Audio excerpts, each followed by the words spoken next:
We do actually allow folks to do off-trail exploration or whatnot.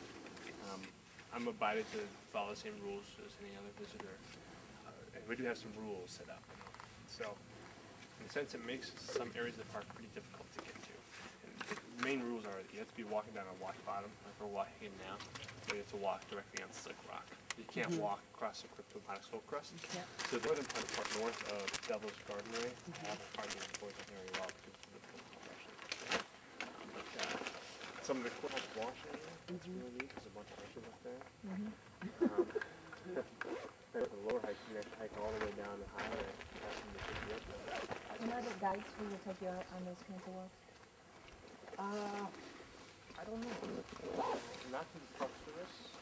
I don't actually run any tours there. But maybe one of the places in Canada. I'm not sure.